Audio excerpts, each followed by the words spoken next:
Directory structure is laid out as you see it. There's etc asterisk, where most of the configuration file, all the configuration files reside for asterisk. There's also something called user lib asterisk modules. So these are all the applications that I talked about. And all these applications, all they are little modules that get loaded when asterisk starts up. The other thing is other file directory is var lib asterisk. This is where there's a couple of different things, but probably the most important thing for us is music on hold resides there. If you're using FreePBX, you manage your music on hold through FreePBX, and at the end of the day, it stores it in this directory here. So var lib asterisk music on hold is where it stores it. The sounds. So all the little sounds, like when you go check your voicemail, comedian mail, you know, all that when it comes on and says that, all those sounds that make, even the ringtone, because really, if you really think about it, Asterisk doesn't really, it's a kind of a virtual phone system. There is no ringing really in digital lines. So whenever you hear your phone ring or anything like that, that is being done by a sound bite. There's a file that's playing that to play the ringing. So there's really no such concept of a kind of a ring in a VoIP system. Everything's kind of a file.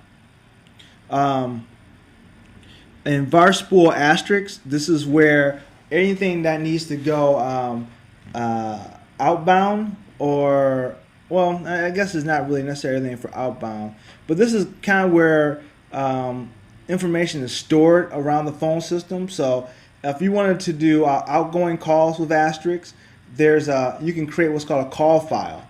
You can stick it into this outgoing directory, and it will, asterisk monitors this directory and will immediately call that phone number. And then you can tell asterisk to do whatever you want. You can say, once it's called, connected to extension 100, or play some message for them, and then hang up. So this is how asterisk is used by a number of third-party applications to do auto dialers and things of that nature. So once again, you can put a call file in here, and and asterisk will call it.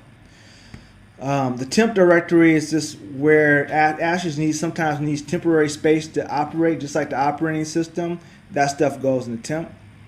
The voicemail directory, that's where your voicemails are stored for your customers or for your employees or whoever you're servicing the asterisk phone system for. Then you have the monitor directory. Monitor directory is where the call recordings are stored. So if you're recording calls, if you go in there, that's where they'll be. This is a directory that you also have to be careful of, because if you're recording every call, your file system will fill up sooner or later. Sorry to interrupt, but no. Question.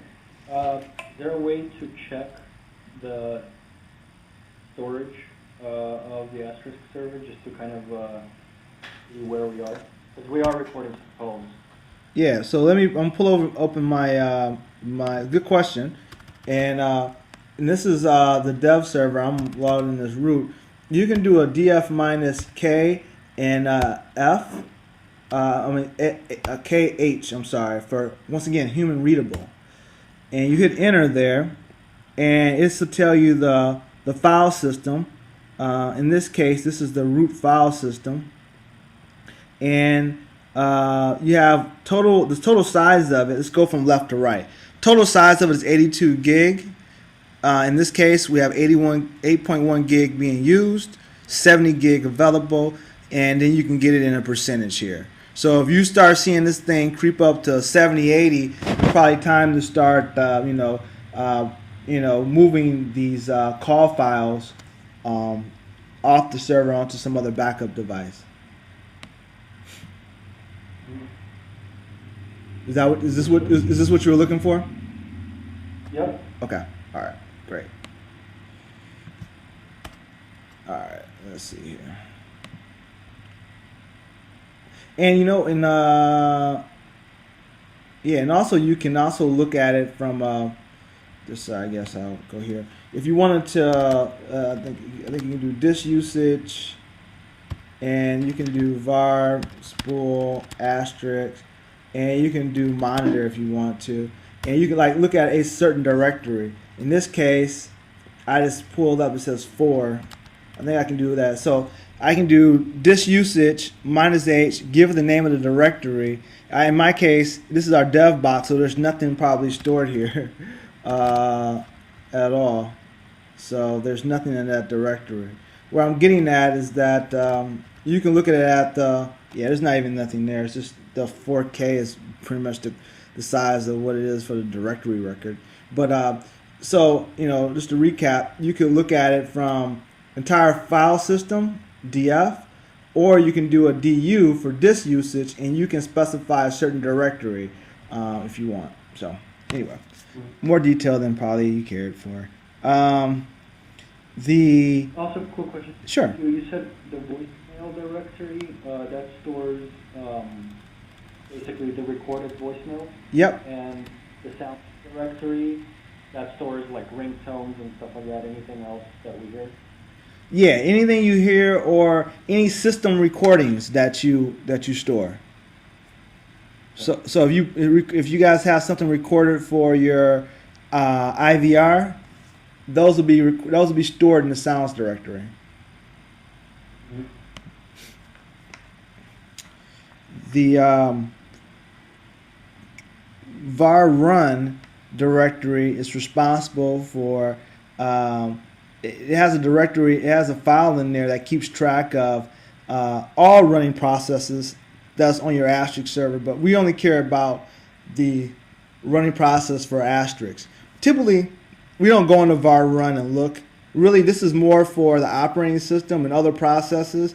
Is this a way for other processes to know if Asterisk is running? So if it sees a asterisk.pid file, which is a process identifier file, it knows Asterisk is running and healthy. The other directory that's important, probably one of the more important ones besides Etsy Asterisk and the voicemail and monitoring directory, is var log asterisk. And this is where all the log files for Asterisk reside. And this is typically, if you're troubleshooting something, this is pretty much the first directory you probably want to look at and start trying to look through it and figure out what's going on. A lot of times things will be very blatant. So we already went through these next couple slides. Just goes through what we just kind of discussed. And I'm just going to look and see that I missed anything that was critical.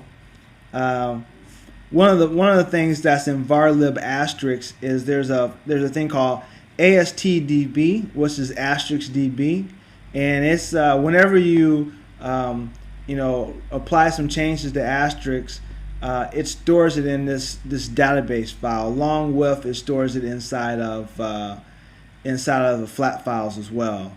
So the ASDB is just a very optimized, very much a hierarchical database that if it needs to get information really quick about something, it goes to this database and grabs it. It's a lot quicker than going to the file system and parsing through files.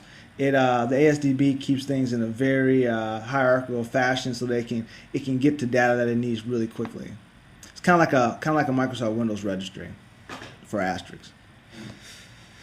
The one directory I didn't really talk too much about was the AGI bin, which is in varlib asterisk, and that's where you can actually build custom applications that will integrate with your asterisk system. So if you wanted to build something that allowed people to check the status of a ticket or the status of some work that's being done, you can write a little small program that goes into this bin, and what happens is that you can make it go do certain things. Go check the status of a database, go check the status of some external system, and then deliver this back to the end user so that they get an update. So very flexible system. And the rest of these I already went through. This is just for your information.